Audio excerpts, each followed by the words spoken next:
기도하고 주님 주신 말씀 나누도록 하겠습니다. 기도하겠습니다. 주님,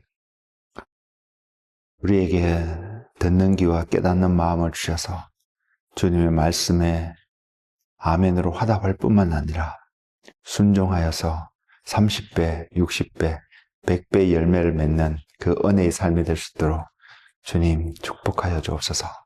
주님 말씀하시옵소서. 감사하고 예수님의 이름으로 기도드렸습니다. 아멘.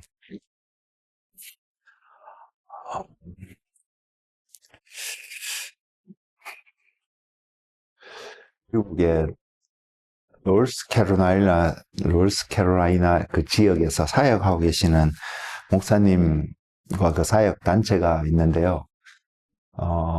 그 단체 이름이 모닝스타 미니스트리라 그러고 거기서 대표로 사역을 해오신 목사님의 이름이 릭 조이너라는 분이 계십니다.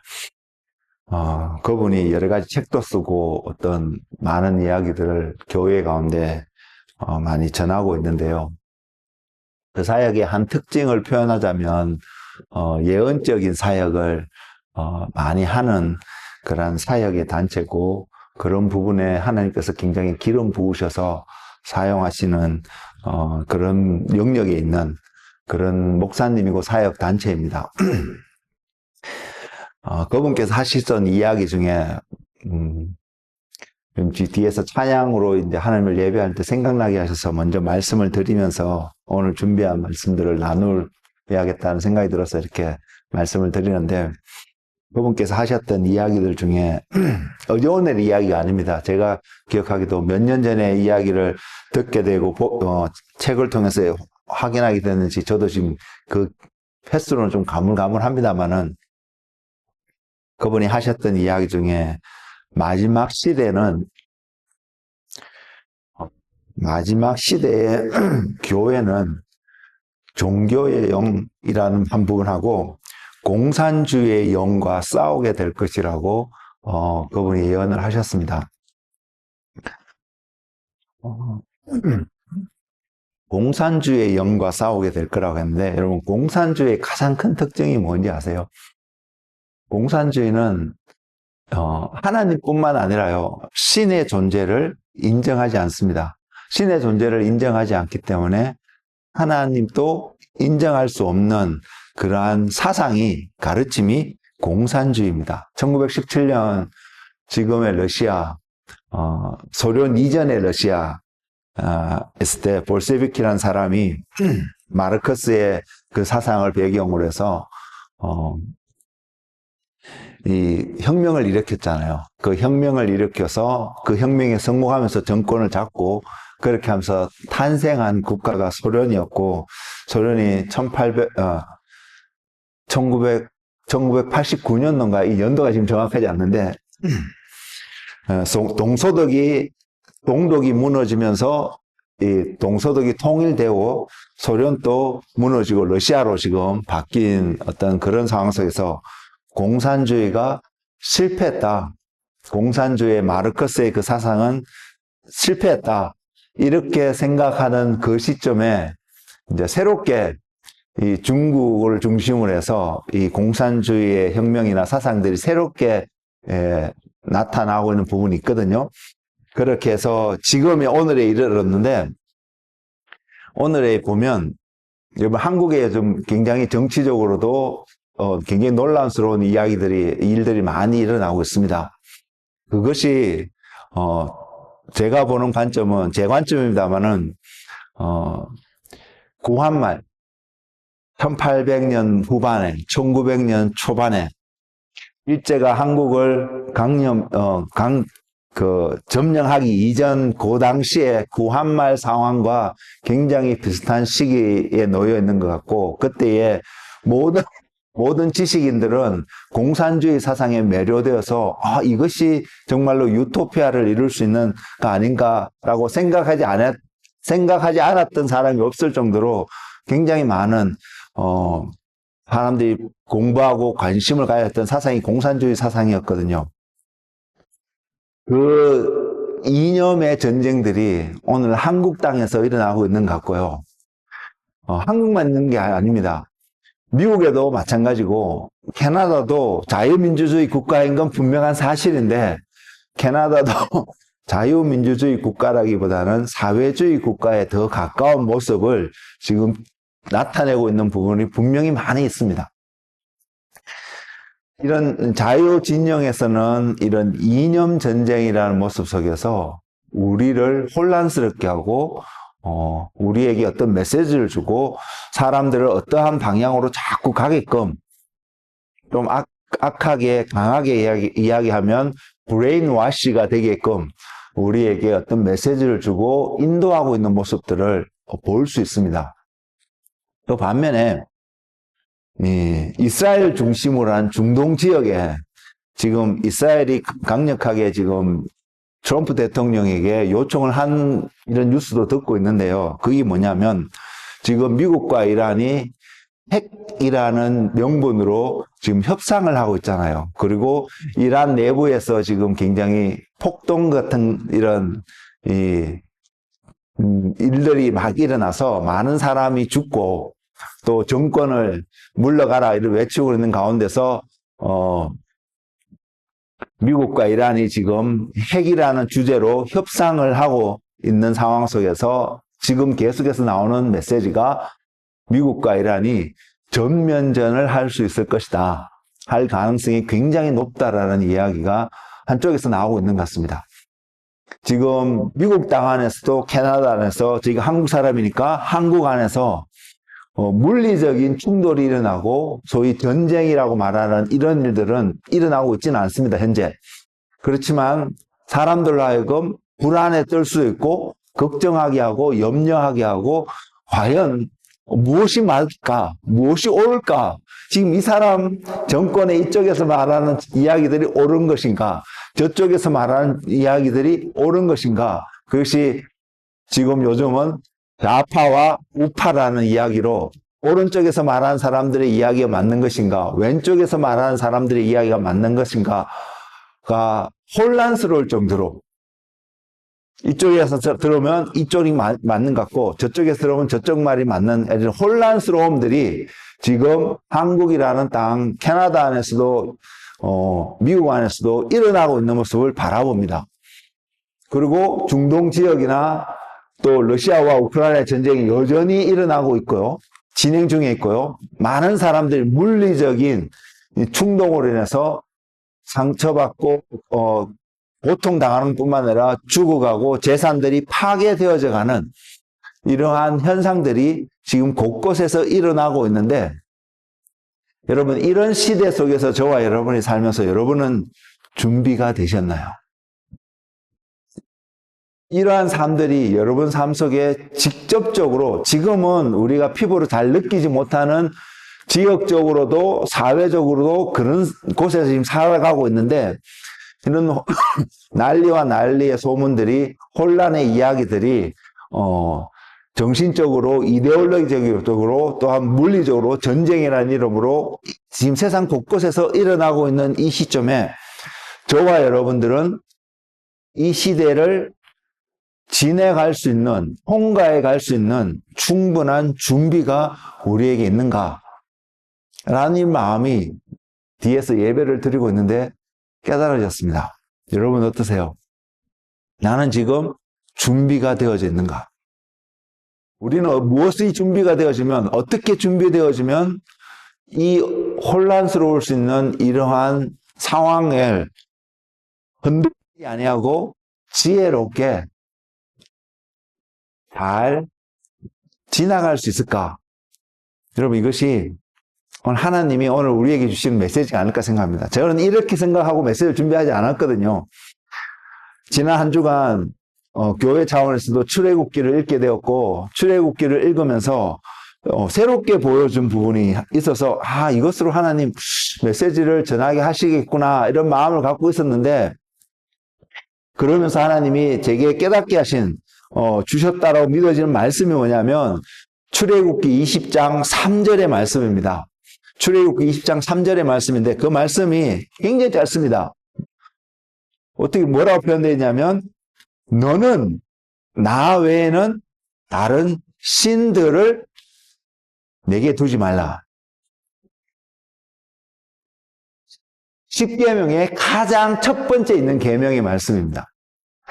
너는 나 외에는 다른 신들을 내게 두지 말라. 이 말씀을 주셨거든요. 그래서 이 말씀의 제목을 가지고 나 외에는 다른 신들을 두지 말라 라는 제목을 가지고 말씀을 준비하고 전하겠는데, 예배를 드리면서 지금 이 시대가 어떠한 시점 가운데서 우리가 살아가고 있고, 이러한 공산주의와 아닌, 또 다르게 표현하면 영적으로 교회적인 언어로 표현하면요, 빛과 어둠의 전쟁이 지금 충돌들이 막 일어나고 있는 시대 속에서, 상황 속에서 저와 여러분은 이 혼란스러운 상황 속에서 당연히 우리는 빛에 속해야 되고 빛 가운데서 걸어가는 삶을 살아야겠지만, 어쨌든 혼란스럽단 말입니다. 혼란스럽다는 것은 나는 빛 가운데 있다고 생각했는데 아닐 수도 있고요.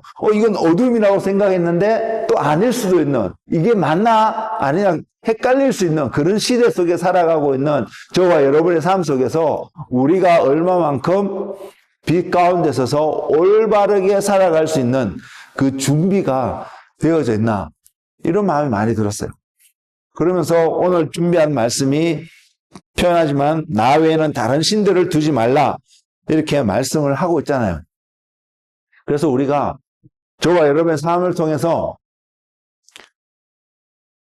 이건 맞다고 생각하고, 나는 이것이 올바르다고 생각하고, 이것이 신앙이고 믿음 생활이야 생각하고, 이렇게 살아가야지 맞다라고 생각했던, 살아왔던 지금까지의 삶과 어떤 여러분의 생각들, 그리고 어떤 삶의 어떤 방향들을 한번 점검해 보면서 이 방향들이, 또한 이런 생각들이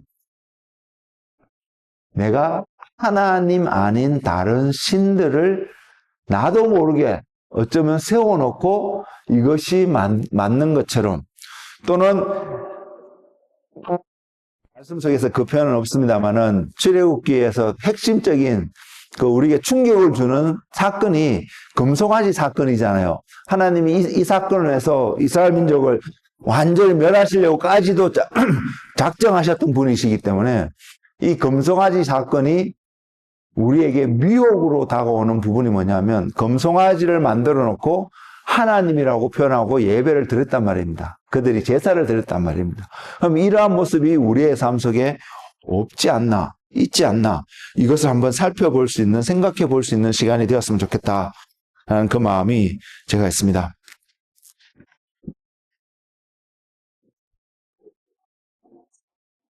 혼란한 시기에, 혼동의 시기에, 빛과 어둠이 헷갈릴 수 있는 시기에 우리가 살아가고 있기 때문에, 아니야라고 했던 것이 맞을 수 있고요, 틀렸다고 생각했을 때 맞을 수 있는 그 시절 속에서 우리는 진짜 진리를 붙잡고 살아가고 있는 한 사람인지 말씀 앞에서 우리가 점검해보는 은혜가 여러분 가운데 넘치기를 소망합니다. 지금까지요, 교회는 지금 뒤에도 십자가가 있는데요, 기도하면서 십자가를 바라보면서, 이번 부활절이 이제 2주 뒤면 다가오는데, 2주가 아니고, 지금 2월달이죠. 4월 초에 이렇게 다가오는데, 부활절에는 십자가에 대한 메시지를 좀 전하면 좋겠다는 마음에 감동을 주셨는데요.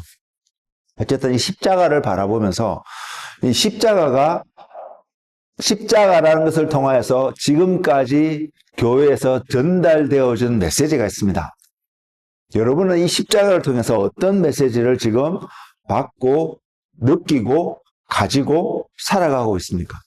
분명한 것은 이 십자가를 통해서 하나님이 저와 여러분을 구원하시고자 하는 계획들을 보이시고 구체적으로 행하셨고, 그 결과들을 십자가라는 매개체를 통해서 우리에게 분명히 보이셨습니다. 그리고 이 십자가를 통해서 선포하고 계시는 한 말씀이 하나님이 우리를 먼저 사랑하셨다라는 메시지입니다. 요한일서 4장 19절에는 이렇게 표현하고 있습니다. 우리가 사랑함은 그가 먼저 우리를 사랑하셨습니다. 우리가 사랑하는 존재가 된 이유는 하나님이 우리를 먼저 사랑했기 때문이라는 것입니다. 하나님이 우리를 사랑하셨다는 그 사실보다도 제게는 더 크게 와닿는 것이 먼저 우리를 사랑하셨다는 사실입니다. 그리고 사도 바울은 로마에 보내는 편지글 속에서 그것을 이렇게 표현하고 있습니다. 로마서 5장 8절인데요. 우리가 아직 죄인 되었을 때에 그리스도께서 우리를 위하여 죽으심으로 하나님께서 우리에 대한 자기의 사랑을 확정하셨느니라. 이 말씀의 구체적인 모습이 십자가잖아요. 이 뒤에 서 있는 이 십자가잖아요. 여러분, 이 십자가를 바라보면서 하나님이 저와 여러분을 사랑하셨다라고 말씀하시는 그 사랑을 확정하여 주신 그 사건의 역사를 바라보고 계십니까? 그리고 이 십자가를 통하여서 하나님이 우리를 구원하셨다. 죽을 수밖에 없고 죽어야 마땅한 존재를 구원하셨다. 해서 끝나는 것이 아니라 천국에 가도록 인도하셨다. 이거로 끝나는 것이 아니라 하나님과 우리가 하나가 되어지는, 예수님과 우리가 연합되어지는 하나님의 능력이 나타나는 메시지가 십자가인 것을 여러분 보고 계시나요? 십자가가 주는 메시지는 분명히 이런 메시지가 있습니다. 그리고 이것이 복음이라는 단어 속에서 포함되어지는 메시지고요.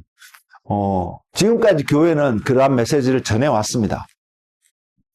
근데 또 한 가지 우리가 기억해야 될 메시지가 있습니다. 십자가를 보면서는 깨닫지 못할 수는 있는데, 그러나 이 십자가라는 과정을 통해서 하나님의 능력이 나타나고 그 능력이 존재하고 드러날 수 있는 조건으로서 주시는 말씀이, 이 모든 역사가, 저와 여러분이 구원의 역사가, 하나님의 권능의 역사가, 그래서 하나님과 우리가 연합되어서 한 몸을 이룰 수 있는, 하나가 될 수 있는 그 하나님의 영광의 역사가 오직 이 조건에서만 이루어진다는 사실을 여러분 알고 계세요?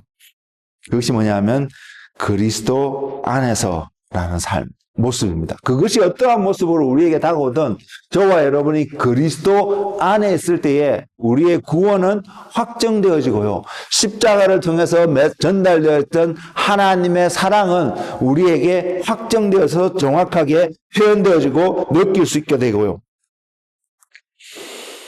또 주님과 우리가 한 몸이 되어지는, 하나가 되어지는 하나님의 놀라운 권능의 축복의 역사도 온전히 이루어질 수 있는 그 조건이 우리가 그리스도 안에 있을 때라는 사실입니다. 그래서 잊지 마시기 바랍니다. 우리가 무슨 어떠한 삶을, 모습을 살아가든 우리가 어떤 모습을 살아가는 것도 중요한데, 그것도 굉장히 중요한 삶의 모습이거든요. 근데 그 우리의 삶의 모습이 그리스도 안에서 이루어져야 한다는 그 바운더리, 우리가 속해 있는 바운더리가 그리스도 안에서라는 사실을요, 누가 뭐래도 예수 그리스도 안에서 세상에서 일어나고 있는 일들을 바라볼 수 있기를 원하고요. 예수 그리스도 안에서 내가 무엇을 생각하고 있고 내가 무엇을 표현하고 있는지 통해서 내 안에 나타나는 일들이 하나님 앞에 합당한 것인지 아닌지, 또한 그리스도 안에서 이런 모습들을 바라보면서 나는 다가오는 세상 가운데 공산주의와 싸우든 정치적으로 좌쪽에 있든 오른쪽에 있든 내가 그리스도 안에서 지금 서 있는 그 자리가 맞는 자리에 있는지 살펴볼 수 있는 은혜가 있기를 원합니다. 그러면 진리는 하나거든요. 그리스도 안에 있는 모든 사람은 하나로 연합되어질 것이고요. 하나로 나아가게 될 것이며, 그 하나는 빛이 될 것이며, 그 빛 가운데 있으면 우리가 무엇이 올바름을 알 수 있는 그 삶이 반드시 나타날 것입니다. 그런 우리에게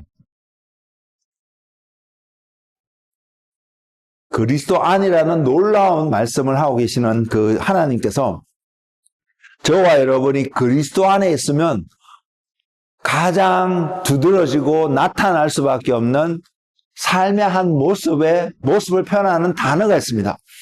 그 단어가 뭐냐면 거룩입니다. 그리스도 안에 있는 모든 사람에게는 나타날 수밖에 없는 삶의 모습이 거룩입니다. 물론 저와 여러분의 소수의 사람이지만 우리 안에서도 저 사람보다 이 사람이 더 거룩할 수도 있고요, 저 사람이 덜 거룩할 수도 있는 이런 부분은 있을 수는 있습니다.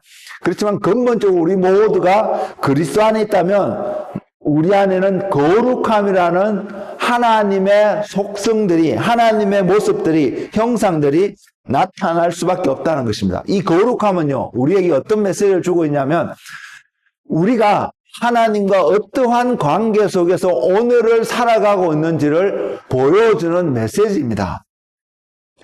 쉽게로 거룩함에 반대되는 말이 언홀리를 한국말로 뭐라고 표현할지 생각이 안 나는데, 죄 짓는 어떤 모습일 수 있잖아요. 그러면 죄를 짓고 있는 그 사람에서 하나님과 그 사람과 어떤 관계 속에 놓여 있을까요? 하나님은 여전히 그 사람을 사랑하고 하나님의 사랑의 어떤 은혜를 비춰주시고 부르고 요청하고 계시는 하나님의 모습이 분명히 발견할 수 있지만, 그렇다고 해서 내가 죄 가운데 있는 사람이, 달리 말해서 내가 어두움 가운데 여전히 있는 한 사람이 하나님의 빛이 계속 비춰진다고 해서 그 사람이 빛 대신 하나님과 어떠한 연합되어진, 연결되어진 관계 속에 있다라고 말하지 못하잖아요. 그 사람이 빛 가운데로 나와야 하나님의 그 빛이, 하나님의 사랑하심이 그 사람에게 실질적으로 의미 있게 다가오는 것이지, 여전히 어두움 가운데 있게 되는 한 사람이라면, 그게 우리의 모습이라면, 빛이신 하나님이 계시고 사랑이신 하나님이 계셔도 그것이 우리하고는 아무 관계가 없는 모습이 될 수 있다는 것입니다. 그래서 이 관계를 나타낼 수 있는 척도가 될 수 있는 단어가 거룩이라는 것입니다. 그리고 이 거룩은 결국은 하나님과 연합되어져서 하나의 삶을 살아가고 있다는 것을 보여주는 열매이라는 사실입니다. 그래서 우리는 생각해 봐야 합니다. 우리 삶 속에 이러한 거룩의 모습이 나타날 수 있는가? 그래서 우리 안에 이런 거룩의 모습이 나타난다면 하나님과 연합되어지고요, 하나님과 어떤 관계 속에 있는 우리의 모습이 나타난다면, 지금 오늘날 세상에서 나타나고 있는, 한국 같은 데는 이데올로기적인 정치적인 좌우 논쟁이 일어나고 있는 이런 시대 속에서 하나님의 거룩함이 나타나고 있는 사람이 있다라면 그런 혼란스러운 상황 속에서 빛으로 빛나지 않을까요? 그리고 그 사람은 과연 어느 쪽에 설 수밖에 없을까요? 하나님은 어느 쪽에 설까요? 하나님을 거부하는, 신을 거부하는 사상 가운데 있는 우리 속에서 선하고 아름답게 보이는 모습 가운데 서게 될까요? 아니면 지금은 좀 어글리하게 보인다 할지라도 하나님의 존재를 인정하는 사상 속에 있는 그곳에 서게 될까요? 우리는 이것을 바라볼 수 있거든요. 거룩의 삶은 이것을 볼 수 있게 해준다는 것입니다. 그리고 이 거룩의 삶은요, 하나님께서 저와 여러분을 구원하셔서 우리 삶 속에서 나타내기를 위하시는 하나님의 목적이고 계획이고 하나님이 바라는 모습이라는 것입니다. 이 거룩의 삶을 위해서 하나님이 우리를 구원하셨다는 것입니다. 이것을 안다면 우리는 이 거룩의 삶으로 나아갈 수밖에 없음을 우리는 기억하는, 생각하는 지혜로운 자가 되기를 소망합니다. 거룩의 삶을 표현하고 있는 말씀이 오늘 본문으로 주신 출애굽기 20장 3절에 있는 말씀입니다. 나 외에는 다른 신을 내게 두지 말라.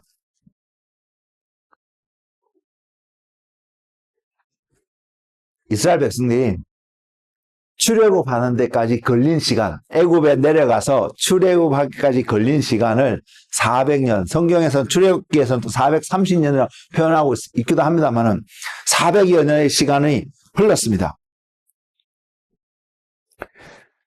400년 동안 애굽에서 종살이하고 있는 그 이스라엘 백성들을 하나님이 모세를 통해서 찾아가시고 구출해낸 사건이 출애굽기에 기록되어 있지 않아요. 이스라엘 백성이 처음에 애굽에 내려갈 때는 요셉을 통해서 내려갔었습니다. 우리가 말씀을 통해서 잘 알고 있듯이. 그리고 요셉을 통해 내려갔던 그 시기는 굉장히 어려웠던 시기였습니다. 혼란의 시기였습니다. 굶주림의 시기였습니다. 살기가 너무나 팍팍했던 그 시기에 요셉이라는 사람 때문에 이스라엘의 70여 명의 가나안 땅에 살고 있던 야곱과 야곱의 자녀들이 요셉으로 인해서 다 애굽으로 내려가게 되었습니다. 그리고 애굽에 내려갈 때는 요셉이 총리로 있었기 때문에 당시에 애굽에서는 가장 좋은 것을 가지고 공급을 받으면서 환영받으면서 내려왔단 말입니다. 그러다가 어느 시간쯤이 지난 이후에 이스라엘의 산들은, 이스라엘 백성들의, 야곱의 자손들의 삶은 더 이상 환영받지 못하는 삶 속에 놓이게 되었는데, 그 이유 중에 하나가 출애굽기 1장 8절에 나와 있습니다. 요셉을 기억하고 있던 사람들, 요셉을 통해서 그들에게 어떠한 축복이 일어나는지 알고 있던 그런 사람들이 살았던 애굽에서는 이스라엘 백성들이 존중받고 존경받고 잘 사는, 더불어 살아가는 아름다운 모습들이 나타났습니다만은, 이제는 출애굽기 1장 8절에 보면 요셉을 알지 못하는 새 왕이 일어나 애굽을 다스리더니 라고 시작되는 그 말씀을 통해서 그 애굽의 왕이, 요셉을 알지 못하는 애굽의 왕이 뭐라고 말하냐면, 이스라엘 백성들이 우리보다 숫자가 많으니까 우리가 이들을 통치하지 않으면, 억압하지 않으면 우리를 배반하고 우리나라를 망하게 할 수 있을 것 같다. 이런 어떻게 보면 두려움에 사로잡혔다고 표현할 수 있겠죠. 그래서 이스라엘 백성을 통치하게 됩니다. 억압하게 됩니다. 그런데 이 왕의 특징은, 이스라엘을 억압하게 됐던 이 왕의 특징은요, 역사를 전혀 공부하지 않은 것 같습니다. 역사를 공부했다면 아마 이렇게 못했을 것입니다. 역사를 제대로 알지 못하니까 이러한 잘못된 일을 행하지 않았을까, 이런 생각이 들고요. 또 하나는 교만한 왕이었다는 것입니다. 이 두 가지가 이스라엘 민족을 종살이하게끔 만드는 어떠한 환경이 되어졌고요. 또한 이스라엘 백성들에도 어떤 것이 나타나냐면 하나님을 몰랐다는 사실이죠. 분명히 요셉이 살았던 시대에 야곱과 함께 그 땅에 내려갔던 70인의 가족과 몇 세대까, 요셉이 110살까지 살았는데 요셉이 총리가 된 게 30세거든요. 그리고 110살까지 살았으니까 80년을 더 살았잖아요. 적어도 80년의 시간, 그리고 또 요셉의 형들과 그 모든 것을 바라봤던, 경험했던 사람들이 살았던 좀 더 긴 시간 속에서는 그들이 하나님을 알고 하나님을 이야기하고 하나님을 나누고 살았을 것입니다. 근데 어느 순간부터 하나님의 백성이었는데, 하나님의 약속을 가진 백성이었는데, 이스라엘 민족도 하나님을 알지 못했어요. 그분이 누군지 몰랐습니다. 그래서 어떻게 하냐면, 모세가 하나님을 만나잖아요. 그 모세가 하나님 앞에 묻습니다. 당신의 이름이 무엇이냐고. 당신이 나를 애굽으로 보내서 이스라엘 백성을 구원해내라고 말씀하고 있는데, 그럼 내가 그들에게 가서 무엇이라고 이야기해야 그들이 내가 하나님이 보내신 메신저이고 리더라는 것을 인정하여 줄 수 있을까요? 본인이 리더가 되어서 그들에게 자유와 행복을 줄 수 있을 것 같아서 그들을 억압하는 애굽인을 쳐 죽였는데, 이스라엘 민족은 그것에 대해서 불만을 품고 원망을 했거든요. 누가 너를 우리의 리더로, 왕으로 세웠냐라고 이야기했거든요. 그 결과 모세가 도망을 갔잖아요. 40년을 도망가서 살아가고 있었는데, 이스라엘 민족이 그 모습을 보면서 하나님을 모르는 삶을 살아가고 있다는 거죠. 하나님을 모르는 삶을 살아가니까 종이 되어서, 노예가 돼서 살 수밖에 없는 환경 가운데 있는 그들 가운데 하나님이 찾아오셨다는 것입니다. 요한복음 1장 11절에서는 예수님이 오심을 이렇게 표현해가지고 있죠. 자기 땅에 오매. 하나님이 찾아오셨다는 것입니다. 요한일서 4장에서는 우리가 본 말씀이 하나님이 먼저 우리를 사랑하셨다는 것입니다. 그 모세를 애굽에 다시 보내면서 하나님이 이렇게 말씀을 하시는데, 이스라엘 백성에게만 하나님이 이야기 알려주는 것이 아니라 이 바로 왕, 이 지금 이 바로 이 모세와 대면했던 바로 왕뿐만 아니라 아마 그 이전의 왕들도 몇 세대 전의 왕들도 이스라엘 백성들을 제대로 알지 못했고 하나님을 알지 못했습니다. 그랬으니까 더 억압하고 이렇게 하는 모습들이 세대를 거쳐서 나타났을 것이거든요. 근데 하나님이 이스라엘 백성들뿐만 아니라 이 바로 왕에게도 전하는 메시지가 있었습니다. 출애굽에. 출애굽기 7장 4절에서 5절 말씀을 보면 하나님이 이렇게 모세에게 말씀하십니다. 바로가 너희의 말을 듣지 아니할 터인즉 내가 내 손을 애굽에 뻗쳐 여러 큰 심판을 내리고 내 군대 내 백성 이스라엘 자손을 그 땅에서 인도하여 낼지라. 내가 내 손을 애굽 위에 펴서 이스라엘 자손을 그 땅에서 인도하여 낼 때에야 하나님 이스라엘 백성을 끄집어 낼 때에야 어떤 일을 일어나게 되냐면 애굽 사람이 나를 여호와인 줄 알리라 하시면, 애굽이 이 출애굽 사건을 통해서 망했는데 망하게 된 이유도 여호와 하나님을 알지 못한 것뿐만 아니라 알지 못했다는 것은 완전히 무시하는 삶을 살았다는 얘기거든요. 이렇기 때문에 하나님이 이 사건을 일으키셨다는 것입니다. 이스라엘 백성을 구원하는 것뿐만 아니라 애굽에게도 하나님이 하나님이심을 나타내시는데, 애굽에 있는 사람들과 이스라엘 백성들의 큰 차이점은 이스라엘 백성들에게는 하나님의 소위 구원의 약속을 가지고 있다면 애굽 사람들은 그런 사람들이 아니었다는 것입니다. 그래서 출애굽기를 통해서 우리가 볼 수 있는 것이, 물론 이 출애굽에 나오는 이스라엘 백성들조차도 하나님을 몰랐는데 그럼에도 불구하고 하나님의 약속을 가지고 있었던 민족이기 때문에 이것은 은혜죠. 그들에게 어떤 특별한 것이 있어서 하나님께 특별하게 뭔가 헌신하고 무언가를 해서 이것이 주어진 것이 아니라, 구원을 얻은 것이 아니라 은혜였다는 것밖에, 하나님의 통치의 모습이고 하나님의 페이블이 이스라엘 사람 속에 있었다는 거에 설명이 안 되는, 저와 여러분이 구원을 얻어서 나는 행복하고 흔들리지 않고 평강 가운데 어떠한 어려움이 와도 반석 위에 서서 천국을 향한 소망을 가지고 끝까지 살아갈 수 있다라고 고백할 수 있는 이유도요, 우리가 뭔가 하나님 앞에 뭔가를 잘하고 뭔가를 많이 드리고 했기 때문에 얻는 것이 아니라 그냥 하나님이 우리에게 주신 하나님의 은혜였다는 사실을 우리는 알잖아요. 부인하지 못하잖아요. 그렇기 때문에 자랑할 수 없다는 거죠. 그래서 내 거라고 이야기할 수가 없다는 거죠. 그렇기 때문에 감사함으로 살아갈 수밖에 없는 것이 그리스도인의 삶이라고 분명히 말씀드릴 수 있는데, 이스라엘 백성들도 마찬가지였다는 것입니다. 약속을 가지고 있고 약속을 갖지 않은 차이는 있었지만 그 약속조차도 하나님의 은혜로, 하나님의 통치로 주어진 하나님의 섭리였고 하나님의 아름다움이었다라고 말씀드릴 수 있다는 사실입니다. 저와 여러분이 출애굽기에 나타난 그 하나님의 역사를 보면서 이것이 깨달아진다면 우리가 그리스도 안에 있다라는 사실, 아니 그리스도 안에 있을 수 있다라는 그 사실이 얼마나 축복이고 감사한 일인지 우리는 다시 한번 생각해 볼 수 있지 않을까요? 하나님을 알지 못한 두 민족에게 한 민족을 구원하시면서 하나님이 그 땅을 심판하십니다.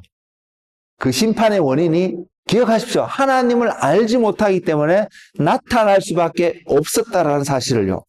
그 10가지 재앙이 있잖아요. 물이 피가 되는 재앙, 개구리가 막 올라와서 사람을 괴롭히는 어떤 그 티끌이 이가 되어갖고 사람들을 또 괴롭히고요. 파리가 가득한 재앙, 가축이 죽어나가는 어떤 모습, 악성 종기가 생겨서 사람을 힘들게 하고 우박이 떨어지고요. 메뚜기가 나타나서 그나마 남아있던 이 식물들도 다 먹게 되는, 그리고 깜깜함이 있는 이런 심판, 그리고 마지막에는 6월절의 기원이 되고 주님이 십자가에 달려 돌아가는 것을 알려주는 메시지로서 우리에게 전달되어진 모든 것의 처음 난 장자는 다 죽게 하신 하나님의 그 심판이요. 출애굽을 읽는데 이 심판들이 새롭게 보이면서요, 하나의 공통점이 있더라는 거죠. 두 가지가 이 모습이 있는데 그 10가지 심판 속에서 지금까지 교회는 신학적으로 표현하기를 애굽 사람들이 섬겨왔던 다양한 형태의 신들을 하나님께서 심판하셨다라고 가르쳐 왔거든. 맞습니다. 다양한 형태의 신들을 섬기고 있는 하나님을 알지 못하는 사람들이 당연히 받을 수밖에 없는 심판의 모습이 그 10가지 재앙 가운데 분명히 있습니다. 근데 저는 이번에 말씀을 읽으면서 깨닫는 것은 뭐냐면 이 모든 것들이요, 우리가 신이라고 인식하고 섬기고 있든지 아니면 인식하지 못하고 섬기고 있든지 이렇게 세워져 있는 신이라고 말하는 그 모든 대상들이 우리하고 어떤 삶과 관계 있냐면요, 첫째는 생명하고 관계가 있습니다. 그리고 둘째는 우리의 경제하고 관계가 있습니다. 10가지 재앙을 가만히 보면요, 한 예로 마실 물이 없는 것은 우리가 죽을 수밖에 없는 생명의 위협을 느끼는 어떤 상황이잖아요. 또 해라든지 가축이 죽는다든지 뭐 메뚜기가 한 거라는 것은 당시의 경제 상황을 바라보면 당시의 경제 시스템을 완전히 멸망시키는 사건이었거든요. 한 나라에 질병이 창궐하고 경제로서 폭망하게 되는 사건이 10가지 재앙이었단 말입니다. 그렇기 때문에 이것을 통해서 살아남을 수 있는 국가는 세상에 존재하지 않는 것을 분명히 보여주거든요. 근데 그 당시에 살아왔던 하나님을 잊고 살아갔던 모든 사람들에게 중요하게 다가왔던 문제가 생명과 경제활동, 경제적인 모습이었다는 것입니다. 이것을 오늘날 우리의 시대로 비춰본다면 우리도 동일하게 그러한 영향력 속에 살아가고 있지 않나요? 그 영향력이 분명히 우리가 살아가는 세상 속에 분명히 있습니다. 이 세상 속에서 저와 여러분이 하나님을 알지 못하는 한 사람이라면 우리의 반응은 어떤 모습일까요? 출애굽할 당시에 애굽에 살았던 그 사람들의 반응과 우리의 반응이 다르다라고 말할 수 있을까요? 또 주님께서 마지막 시대에 대한 이야기를 하시면서 전한 한 메시지가 하나 있습니다. 좀 너무 오버랩되고 이렇구나, 우리가 이런 시대에 살아가고 있겠구나 라고 느껴지는 게 뭐냐면, 사람이 하나님과 재물을 겸하여 섬길 수 없다라고 말했습니다. 그리고 계시록에 13장인가요? 666 이야기가 나오잖아요. 그 666은 결국은 그 표를 받는 사람은 그 사회에서 사고 팔고 하는 경제 활동을 할 수 있고, 그 표가 없는 사람은 경제 활동을 못 한다는 그 기준이 되는 표를 666이라고 표현하고 있잖아요. 그래서 믿는 우리들은 어떠한 일이 있어도 그 표는 받으면 안 된다라는 것을 나름 인식하고 있는데, 경제 활동을 못하는 상황 가운데 저와 여러분이 놓이게 된다면 우리는 어떻게 될까요?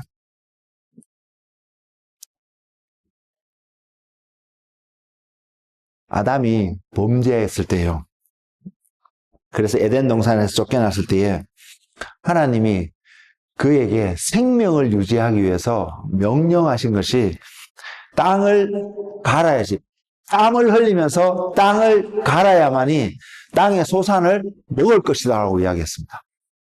그전에는 에덴 동산에 있을 때는 하나님이 뭐라고 말씀하냐면, 동산에 있는 모든 과실들은 네가 뭐 원하는 대로 다 먹을 수 있게 하셨습니다. 땀을 흘려서 노동할 필요를 에덴 동산에 있던 아담의 삶 속에서는 하나님이 요구하지 않으셨습니다.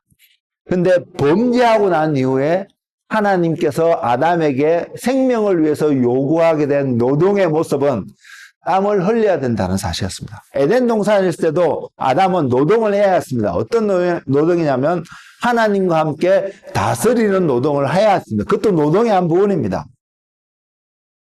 그래서 오늘날 우리 사회에서도 뭐 CEO가 이만큼의 월급을, 연봉을 많이 받아야 되느냐 안 되느냐 이런 논쟁은 있지만, 그 CEO라는 그 그룹의 리더가 되는 사람들에게 주어진 그 노동의 가치를 오늘날 경제 시스템으로 이렇게 평가하는 게 맞느냐 아니냐 이런 논란이 있음에도 불구하고 그들에게 주어진 책임감과 그것에 대한 보상 체계를 만들어 가고자 하는 것이 세상의 시스템 속에서 발견될 수 있는데요. 하나님도 마찬가지였거든요. 아담에게 하나님의 형상을 주셔서 아담으로 하여금 하나님 대시로 하나님 맞는 창조 세계를 다스리게 하시면서 그에게 준 하나의 축복이라면 축복이라 할 수 있는 게 동산에 있는 모든 나무의 열매는 먹을 수 있다는 것입니다. 먹고 사는데 아무런 염려 없는 어떤 환경이 조성되어졌다는 것이죠. 근데 죄를 짓고 난 이후에 하나님을 대적한 이후에 그 노동의 환경이 바뀌어버렸습니다. 그것이 창세기 3장 19절에 내가 흙으로 돌아갈 때까지 얼굴에 땀을 흘려야 먹을 것을 먹으리니 내가 그것에서 취함을 입었음이라 너는 흙이니 흙으로 돌아갈 것이니라 하시니라. 환경이 변화되어졌다는 것은 노동이라는 관점 속에서는 여전히 존재하는데 그 노동의 모습이 죄를 짓고 난 이후에 바뀌어진 모습을 우리는 분명히 볼 수 있습니다. 그래서 저주 아래에 있는 사람과 은혜 아래에 있는 사람의 삶의 모습이 똑같은 노동을 하고 거기에서 어떤 열매를 얻는다 할지라도 저주 아래에 있는 사람과 은혜 아래에 있는 사람의 마음의 자세와 삶을 향한 모든 태도는 다를 수밖에 없다는 사실을 여러분 알고 계시나요?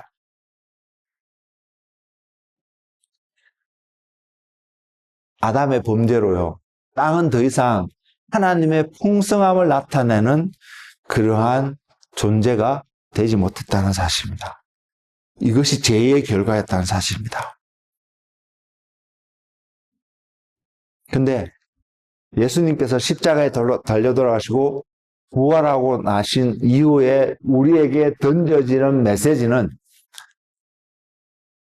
주님이 교회의 머리시고 그 교회의 그 교회를 통해서 주님 안에 있는 풍성한 충만의 모습이 세상 가운데 드러나게끔 하시고자 하는 하나님의 계획이 알려지고 있다는 사실입니다.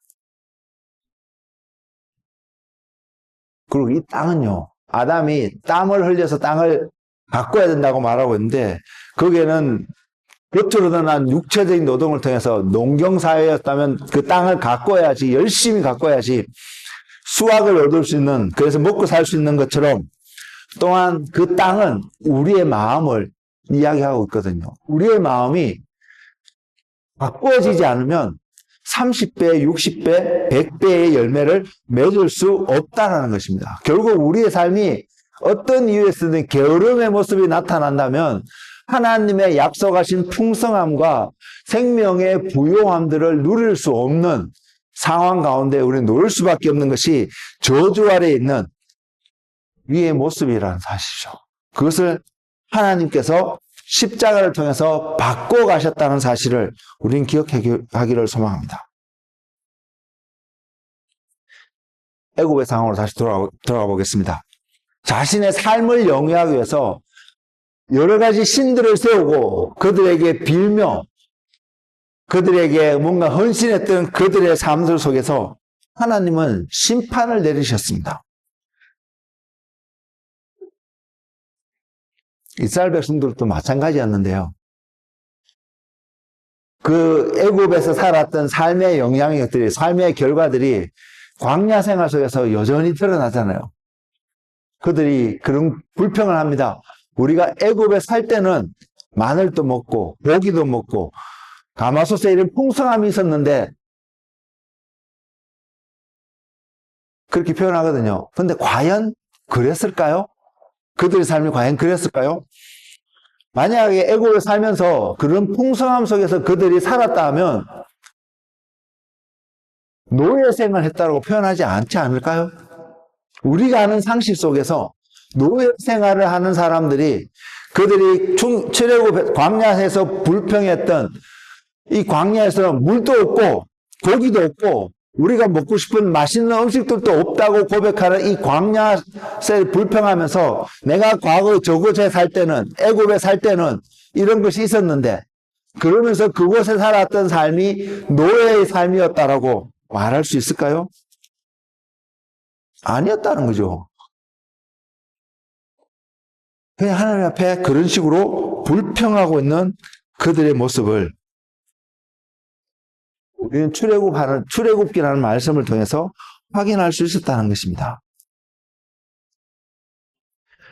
그렇기 때문에 그런 자들에게 하나님은 또한 심판을 내릴 수밖에 없는 하나님의 권능의 역사가 있음을 우리는 볼 수 있습니다. 그런데 그럼에도 불구하고 이스라엘 백성들에게 베푸셨던 하나님의 은혜, 그 약속, 이것이 오늘날 신약시대에 살아가는 저와 여러분은 그리스도 안에서 예수 그리스도를 통해서 우리에게 그 약속이 주어졌고 은혜를 입은 사람들입니다.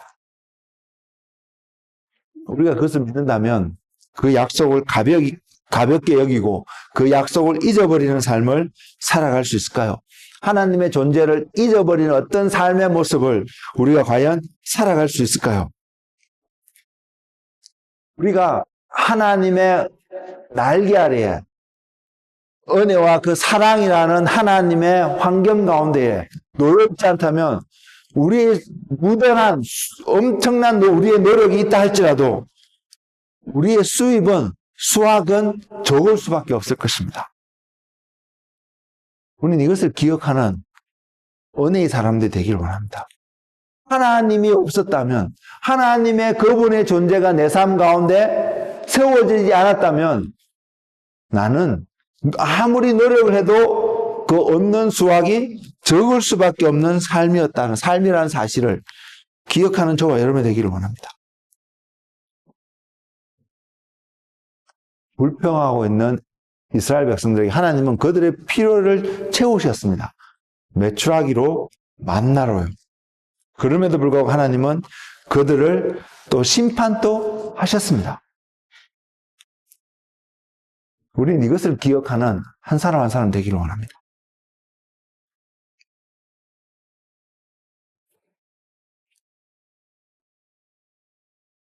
애굽에서 하나님을 잊고 살아갔던 그 사람들, 자신의 삶을 위해서 선택했던 많은 모습들이 하나님의 심판이 되었다는 사실입니다. 근데 그리스도인으로 살아가는 그리스도인들은요, 저와 여러분이랑 표현할 수 있는 우리들은 우리의 계획과 우리의 목적으로 우리가 원하는 모습으로 설정하고 살아가는 것이 아니라 하나님께 사로잡힌 바 된 하나님의 계획과 하나님의 뜻을 알고 하나님의 말씀이 우리 가운데 이루어지도록 소망하며 살아가는 삶이 우리의 삶의 원동력이라는 사실, 파운데이션이고 기초라는 사실을 우리는 기억하길 원합니다. 만일 우리가 우리의 삶 속에 이것이 약하거나 세워지지 않는 우리의 모습이 발견되어진다면, 또는 나는 이렇게 살아갈 수 없어라는 어떤 태도가 우리 안에 나온다라면 그 모습은 하나님 외에 내가 다른 신을 섬기고 있는 모습인 것을, 그것을 깨닫는 은혜가 우리 가운데 있기를 원합니다. 그래서 주님께서 우리에게 이렇게 말씀하셨습니다. 우리의 삶이 어떻게 돼야 되는지. 너희는 먼저 그의 나라와 그의 의를 구하라. 그리하면 이 모든 것을 너희에게 더하시리라고 약속하고 있다는 사실입니다. 하나님께 붙잡힌 바 된 삶이 세상의 눈으로는요, 굉장히 수동적이고 답답해 보일 수 있는 모습이겠지만, 하나님 안에서, 그리스도 안에서 바라볼 때는 이것이 가장 능동적이고 효과적이고 확실한 삶의 방법이라는 것입니다. 하나님의 뜻이, 하나님의 의가 저와 여러분 삶 속에 이루어질 때에 우리는 더 이상 부족하지 않는 삶을 산다는 것이죠. 그리스도 안에 있는 풍성함이 우리의 모든 필요들을 채워가시는 하나님의 권능의 역사 속에서 우리가 살아갈 수 있다는 사실을 약속하고 있다는 것입니다. 그러면 이 약속이 말씀을 통해서 확인하고 있으신가요?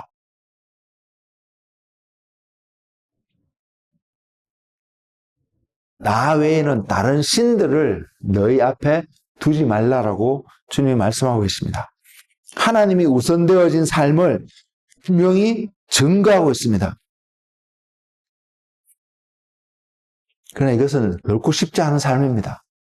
이야기를 듣고 말씀을 보면 그렇게 살 수 있을 것 그렇게 해야지 결단도 되어지지만 그러나 막상 세상 가운데 우리가 나아가게 되면 깨닫지도 못하는 사이에 우리는 하나님을 있는 자리에 쉽게 빠져갈 수밖에 없는 것이 저와 여러분이라는 것입니다.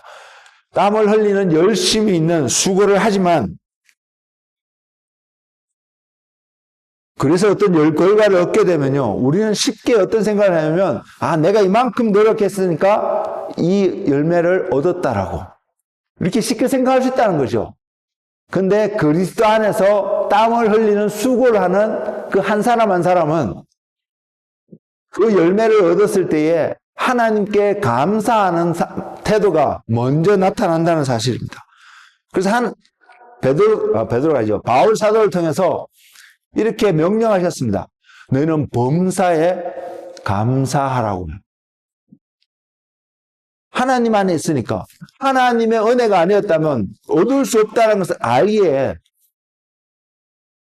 내 노력이 중요한 것이 아니라 내 어떤 투자했는 시간과 내가 갖고 있던 리소스들이 들어가는 이것이 중요한 것이 아니라 하나님 때문에 이런 수확을 얻었다는 것을 알기에 그것을 알면 알수록 범사에 감사하는 삶을 살아가는 것이 너무나 당연하지 않을까요? 이러한 삶의 태도가 우리 안에 온전히 세워진 은혜가 저와 여러분에게 넘치기를 소망합니다. 이러기 위해서 우리는 밭을 경작해야 합니다. 우리의 마음밭을 가꿔야 합니다. 무엇으로요? 하나님의 말씀으로요. 세상의 것으로 우리의 마음밭을 가꾸게 되면 우리는 이런 생각밖에 할 수 없습니다. 노력해야지. 땀을 흘리는 땀은 거짓말하지 않으니까 노력하면 내가 저것을 얻을 수 있을까? 성취할 수 있을까? 흘리지 않거든요. 하나님께서 일반에게도 죄인에게도 비를 내리시는 하나님이시니까요. 그래서 열심히 노력하면 그것을 얻을 수 있을 것입니다.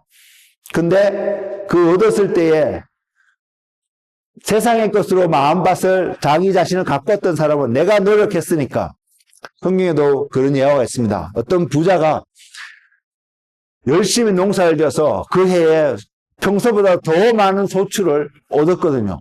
그러자 이 모든 것을 다 저장해 둘 수가 없으니까 창고를 크게 지어줘서 그것을 다 저장하고 자기 자신에게 말하기를 내가 이제 평생을 먹고 살 수 있을 만큼 옥실을 재산을 모았으니까 이제 내가 배부르게 편안하게 살아야겠구나 이렇게 이야기할 때 하나님이 그 부자에게 하셨던 말씀이 있습니다. 어리석은 자여, 오늘 밤 내가 내 생명을 거둬갈 때에 네가 저장했던 그 많은 것들이 다 무슨 소용이 있겠느냐.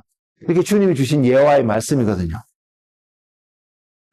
무엇이 세상의 메시지로 들어서 세상의 것을 우리 자신을 채워가면 우리는 그 어리석은 자와 같은 태도가 나올 것이고요.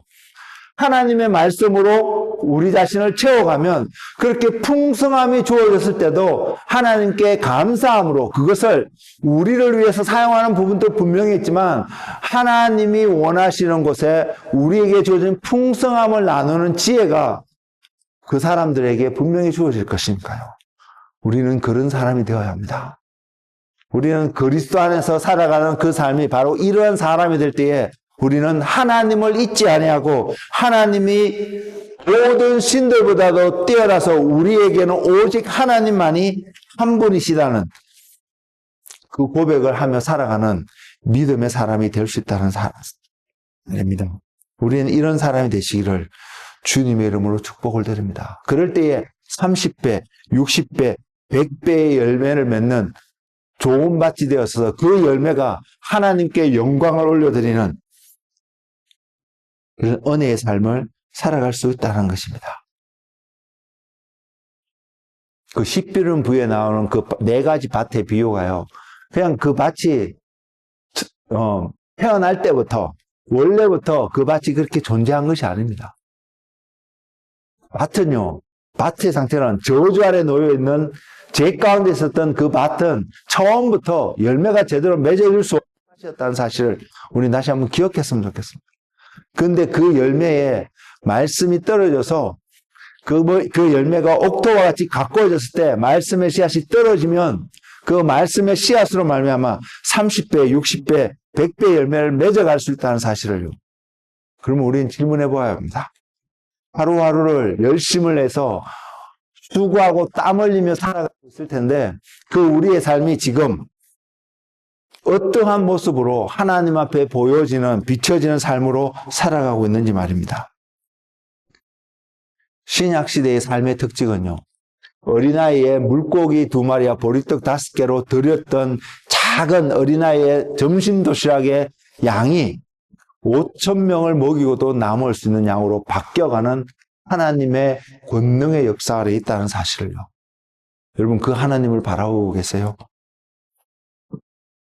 이데올로기가 난무하고 이것이 옳을까 저것이 옳을까 헷갈릴 수도 있는 이런 혼란한 시대, 물리적으로 전쟁들이 일어나고 사람이 죽어가고요. 이야기도 나오잖아요. 우리가 코비드를 겪게 나온 지 이제 얼마 지나지 않았는데 코비드보다도 더한 어떤 전염병들이 또한 하고 올 수 있다는 사실에 대해서 그런 일이 다가왔을 때에 그런 혼란의 시절들이 또다시 우리가 오게 되었을 때에 저와 여러분은 어떠한 태도로 이 시대를 바라보고 이기는 자의 삶을 살아갈 수 있을까요? 방법은 하나밖에 없습니다. 여호와 하나님, 삶과 죽음과 생명을 주장하시고 우리의 주인이 되셔서 사랑하여 찾아오신 그 하나님과 함께하는 삶, 달리 표현하면 거룩의 삶이 우리에게 나타나면 나타날수록 하나님을 경외하고 그분의 나라와 의를 구하는 그 삶의 모습이 우리에게 나타나면 나타날수록 하나님 외에는 다른 표현이 갑자기 헷갈려. 하나님만이 오직 유일한 신으로 하나님 외에는 다른 신을 섬기지 않는 어떠한 모습이 우리의 삶 속에 나타나면 나타날수록 코비드보다 더한 일이 여러분 앞에 폭탄이 떨어지는 일들이 발생한다 할지라도 우리는 흔들리지 않고 극복하는 지혜가 하늘로부터 우리에게 주어질 것입니다. 우리는 이러한 한 사람이 되어지기를 소망합니다. 우리를 사랑하시되 먼저 사랑하셔서 독생자도 아끼지 않고 내어주신 그 하나님께서 우리에게 모든 것으로 더하여 주시지 않겠습니까? 그것이 로마서 8장 32절에 나와 있습니다. 자기 아들 아끼지 아니하시고 우리 모든 사람을 위하여 내주시니가 어찌 그 아들과 함께 모든 것을 우리에게 주시지 아니하겠느냐. 하나님은 그 아들과 함께 우리의 모든 것을 주시려고 하시는데 우리의 기본 태도는 아들은 말고요. 모든 것을 주시옵소서라고 말하는 태도가 우리에게 쉽게 나타나고 있잖아요. 만일 우리가 이렇다면 우리는 하나님 외에 다른 신을 섬기고 있는 모습이라는 사실을 깨닫는 지혜가 우리 가운데 있기를 원합니다.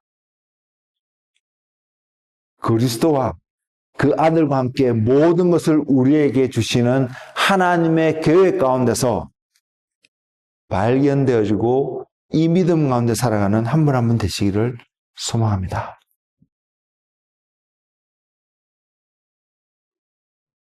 사랑하는 성도 여러분, 이 말씀을 전하고 이 말씀을 읽어드리고 말씀을 마치고자 하는데요. 야곱이 하란에서 가나안 땅으로 다시 돌아갔을 때에 야곱의 딸 중에 하나의 디나가 그 지역에 사람들 보러 갔다가 강간을 당합니다. 겁탈을 당합니다. 성폭행을 당하게 됩니다. 그러자 그 이야기를 들었던 야곱의 이제 아들들이 디나의 오빠들이 또한 동생들이 열이 받아갖고 결국 히람 족속, 히위 족속의 그 히람 사람들을 죽이게 되는 사건이 발생합니다. 그러자 야곱이 두려웠습니다. 우리는 소수인데 이 다른 이방 민족들이 우리에게 보복하겠다고 다가오면 우리는 감당할 힘이 없다. 이런 두려움 가운데 있을 때 하나님께서 그를 베델로 올라가게끔 부르십니다. 그때 야곱이 자기의 가족들에게 이방의 장신구와 모든 것을 제하여 버리고 정결케 하고 하나님이 말씀하신 베델로 올라갈 때 하나님이 그 지역 고을 주변에 두려움을 임하게 하사 야곱을 건드리지 못하게 하시고 야곱이 그 베델로 올라가서 하나님께 그 가족이 예배를 드리는 장면이 창세기 35장이 나오는데요. 창세기 35장 9절 이후로부터 그때 하나님께서 야곱에게 이런 말씀하십니다. 내 이름이 야곱이지만은 내 이름을 다시는 야곱이라 부르지 않겠고 이스라엘이 내 이름이 되리라 하시고 그가 그의 이름을 이스라엘이라고 부르시며 그때부터 야곱의 정체성을 바뀌어가시며 하나님의 소위 말해서 하나님의 사람인 것을 알게끔 하신다는 사실입니다. 우리가 그리스도 안에 있다는 사실은 바로 내가 바로 그 하나님의 사람인 것을 그리고 그 야곱에게 또 약속하기를 아브라함과 이삭에게 준 땅을 내게 주고 내가 내 후손에게도 그 땅을 주리라 하시고 그 약속을 확정하고 받게 되는 사건이 그 사건 이후에 발생한다는 사실이죠. 저와 여러분에도 동일하게 이런 하나님의 응답이 필요하지 않나요? 여러분 필요한데 여러분 필요하지 않으세요? 그렇다면 우리는 야곱이 그랬던 것처럼 하나님께 예배하기 위해서 그 가족 가운데 그 무리들 가운데 있었던 세상의 것들을 제거했던 그 삶, 우리의 삶 속에 있을 수 있는 하나님 외에 다른 신들이 존재하고 있다면 그것을 제거할 수 있는 결단과 헌신이 우리에게 필요합니다. 그리고 이것이 행해질 때에 이것이 할 때에 우리는 그리스도 안에 머물게 되는 그런 은혜 가운데 있고 그리스도 안에 있는 자에게 주어진 그 약속들이 반드시 이루어지는 것을 보게 될 것입니다. 이 약속을 아니까요. 그리스도 안에 어떠한 축복과 하나님의 약속이 있는지를 알게 되니까 사도 바울이 에베소에 있는 교회 교인들에게 보내는 편지에서 이런 기도의 제목이 기도문이 나온다는 것입니다. 우리 주 예수 그리스도의 하나님 영광의 아버지께서 지혜와 계시의 영을 너희에게 주사 하나님을 알게 하시고 첫 번째입니다. 하나님을 아는 일에 우리가 헌신하는 그 우리의 땀 흘림이 또 필요하다는 것을 보여줍니다. 하나님을 알게 하시고 너희 마음의 눈을 밝히사 그의 부르심의 소망이 무엇이며 우리가 어떠한 존재가 되어가게끔 하나님께서 계획하고 계시는지를 알게끔 하는 그런 일이 우리에게 필요하다는 것을 분명히 이야기하고 있습니다. 성도 안에서 믿는 자들은 성도라고 표현하잖아요. 그 안에서 그 기업의 영광의 풍성함이 무엇이며 하나님의 약속의 그 풍성함이 무엇이며 예수님을 통해서 십자가를 통해서 구원을 약속하시고 하나님의 나라를 약속하신 그 나라의 풍성함이 무엇인지를 알게 하시며 그의 힘의 위력으로 역사하심을 따라 믿는 우리에게 베푸신 능력의 하나님의 능력의 지극히 크심이 어떠한 것을 너희로 알게 하기를 구하노라. 우리 이 필요하지 않으세요? 그리스도 안에서 약속하고 계신 하나님의 그 능력이 어떠한지 우리를 부르신 하나님의 부르심의 소망이 무엇인지 하나님이 우리에게 기업으로 약속하고 계시는 하나님의 나라를 받을 수 있는 그 하나님의 나라가 어떠한 것인지를 우리가 안다라면 우리가 이러한 환경, 이러한 믿음 속에 우리가 거한다면 전쟁의 소문이 있고 혼란의 이야기가 있다 할지라도 우리는 어디로 나아가야 되는지를 분명히 아는 자가 될 것입니다. 사랑하는 성도 여러분, 우리는 그 자리에 가는 그 하나님을 바라보는 은혜가 있기를 원합니다. 또 에베소 3장 16절에서 19절에는 이렇게 표현하고 있습니다. 그의 영광의 풍성함을 따라 그의 성령으로 말미암아 너희 속사람을 능력으로 강건하게 하시었고 믿음으로 말미암아 그리스도께서 너희 마음에 계시었고 우리가 어떻게 그리스도 안에 있는지를 명확하게 그 방법을 보여주잖아요. 믿음으로 말미암아. 그 믿음은 하나님의 말씀으로 말미암은 것을 아시잖아요. 하나님의 말씀이 우리의 마음을 경작하는 이러한 우리의 땀 흘리는 일들이 없다라면 저와 여러분은 믿음으로 그리스도께서 우리 안에 계시게끔 하는 일들이 이건 하나님의 능력이거든요. 땀 흘린다고 우리가 땀 흘린다고 주어지는 거 아니거든요. 근데 하나님의 능력이 그 땀을 통해서 나타날 수밖에 없음을 분명히 약속하고 있는 말씀입니다. 너희 마음에 계시게 하시었고 그분이 우리 안에 있으니까 우리가 느끼고 배우고 깨닫는 것이 뭐냐면 그분의 사랑이라는 것입니다. 그분이 우리를 어떻게 얼마만큼 사랑하셨는지 아니까 우리는 그 사랑에 뿌리가 박히고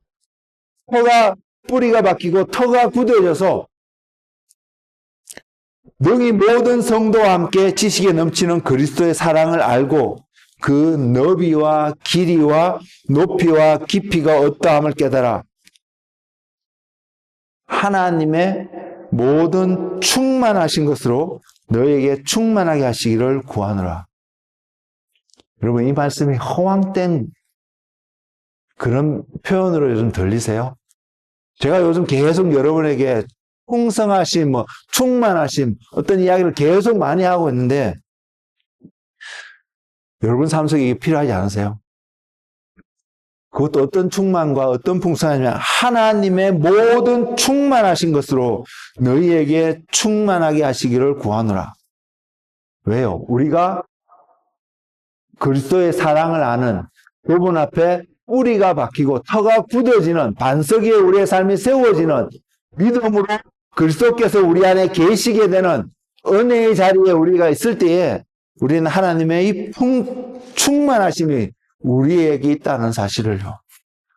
그러니까 흔들리지 않죠.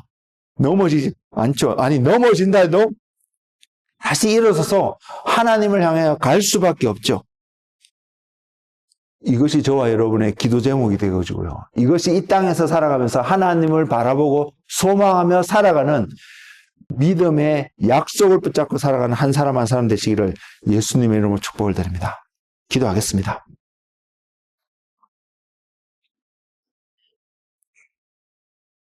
속사람을 능력으로 강건하게 하시는 약속을 주셨는데 이것이 우리의 피땀으로 노력으로 되는 것이 아닙니다. 성령으로 우리의 속사람을 능력으로 강건케 하시며 믿음으로 그리스도와 연합되어서 우리 마음에 계시게끔 하시는 그 믿음이 하나님의 말씀에 근거한 하나님을 향한 우리의 신뢰와 우리의 믿음이 그리스도께서 우리 안에 계심으로 말미암아 하나님의 사랑을 그리스도의 사랑을 아는 자리에 우리를 초청하신 주님, 우리가 당신의 그 사랑을 알기를 원합니다. 우리를 부르신 그 부르심의 소망을 보기를 원합니다. 우리에게 지혜와 계시의 영을 허락하셔서 하나님을 아는 은혜가 우리 가운데 넘치기를 소망합니다. 믿음으로 부르신 주님, 말씀을 통해서 우리에게 믿음을 허락하시는 주님, 하나님의 말씀이 이제는 우리의 심령 가운데 풍성해지는 놀라운 축복을 경험하는 한 사람 한 사람 되기를 소망합니다. 주님,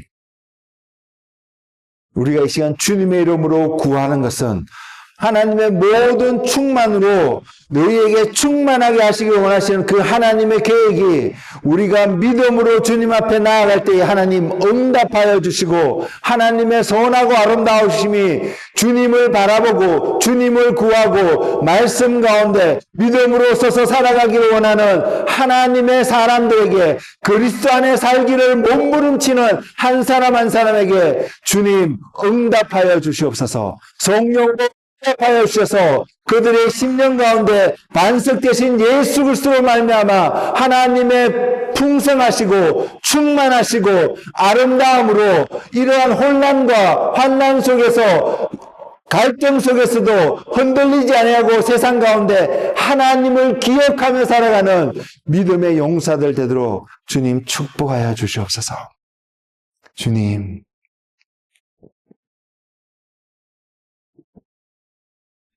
그래서 오늘 또 주님 앞에 나와서 주님을 바라보며 주님을 기다리는 주님의 사람들에게 주님의 권능의 역사가 은혜의 풍성함이 넘치는 하나님의 나라를 경험하는 은혜가 넘치도록 주님이 인도하여 주시옵소서.